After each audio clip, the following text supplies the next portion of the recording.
Have you ever been exposed to a supply chain disruption? If you've been in business for any length of time, you probably have.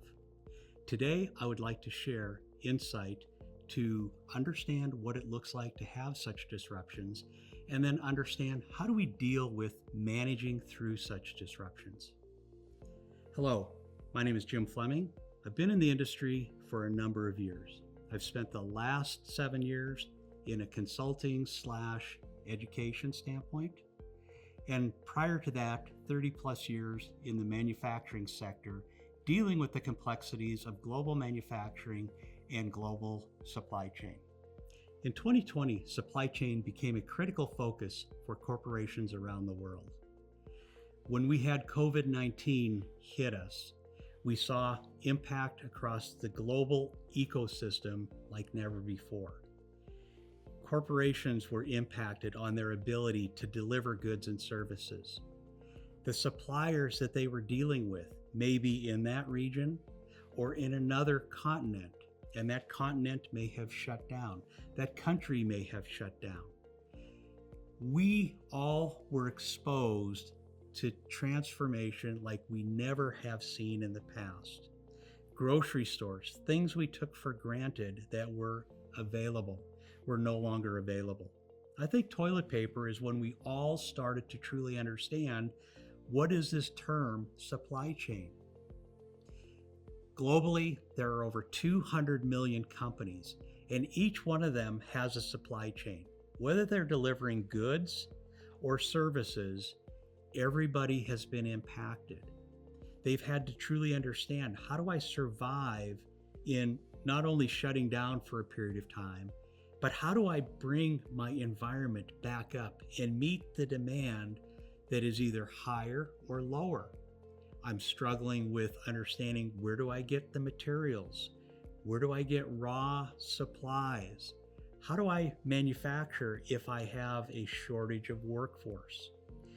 I need to truly understand, how do I prepare not only for the situation that has been dealt to us from COVID-19, but truly make sure that I establish a robust supply chain going forward.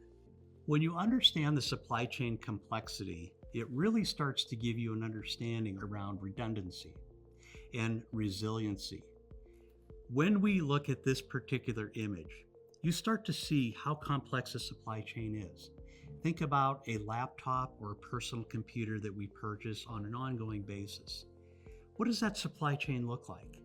If we go all the way to the front end, it's nothing more than coming from the minerals that we are mining or extracting from the earth, that are all being processed, that are being extruded, that are being put into some kind of product that wind up eventually ending up into our laptops. So as an example, we see that aluminum ore is used from the earth as it's mined, goes into the aluminum frames that are inside of our laptop. The oil that we extract from the earth, we go through, we refine it, we distill it, we put it into different products, we convert it to plastics or into rubbers. This goes into our laptop on the particular plastic frame. The casing, the rubber keypads that you have.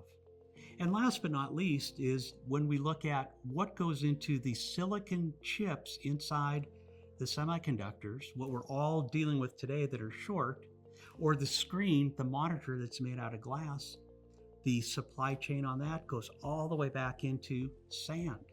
So how do we take sand and extract silicon and silica and move forward? So it becomes very complex, and it's not just one or two suppliers inside of that supply chain.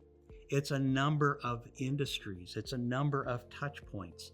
Not only do we have to extract them from the earth, we have to transport them from one point to another point. And in some cases, you're bringing them from one continent to another continent. So how do you do that? You have to think about, can I fly it with an airplane? Do I put it on a ship? Do I have rail that I can use to transport? Do I have trucking? All of these decisions are things that go into the complexity of your supply chain. So that's what we're dealing with when we talk about having end-to-end visibility is understand, where do we fit in that supply chain? Who are my primary suppliers? Who are their suppliers that get into the point where if they're short, their supplier becomes the bottleneck. It will impact my production and it'll impact the customer. Supply chain complexity is something that people are just starting to truly understand, and the workshops that are going to be provided, made available to you, will help you work through this process. Once I have a supply chain and I understand the complexity, how do I measure how resilient that supply chain is? There are a number of different strategies that I put in place to mitigate the risk or eliminate risk. And I have to put resources and time and energy into this. And what I want to do is make sure that not only am I driving the risk down, but I'm also keeping the business moving forward. I have to make decisions that will possibly slow down how fast the business is going, but I don't want it to go too slow. I build in redundancies that are going to cost more money, but I don't want to have too many redundancies that make it an inefficient company. So I look at what is the risk impact that is going forward, and I start to then associate how much risk am I reducing, but what is it doing to my operational efficiency? I can take a look at my profit and loss statement and a balance sheet, and I can quickly start to judge how much of an impact is my supply chain resiliency program having on the business. I can look at things like inventory turns, days of inventory. I can look at the rate at which cash flows back into the company and cash flows out to my suppliers. Those efficiencies will be a way of optimizing and finding the right balance of risk and resilient strategies in order to maximize the output of the business. And last but not least is looking at what's the profitability that I have within the company. Making sure that I understand that these impacts are going to be associated with raw materials that go into cost of goods sold, that then go into my gross margin. Taking a look at the overhead that I might have to put in place with redundant suppliers. Now I'm having an impact on my operational margins. At the end of the day, I can quickly put forth calculations that'll show me what am I doing to manage the risk and what is the impact to the bottom line. That's our challenge with the material moving forward.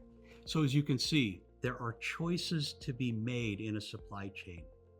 We have a number of different avenues that we can take. We have to understand how does it impact the efficiencies of the company and the profitability of the company.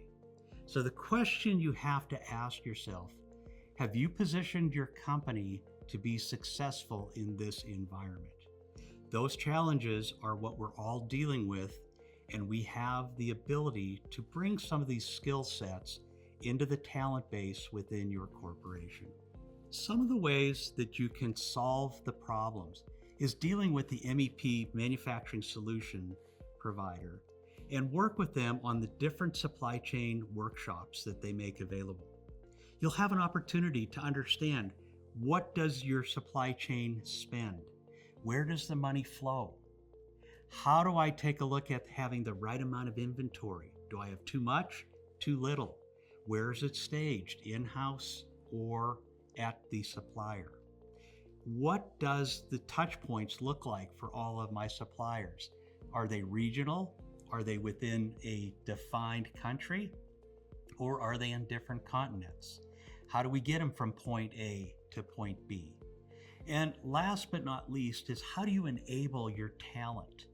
Talent is the portion of the business that other companies are struggling with, along with yourself, most likely. We need to make sure that the talent that we have is the most capable.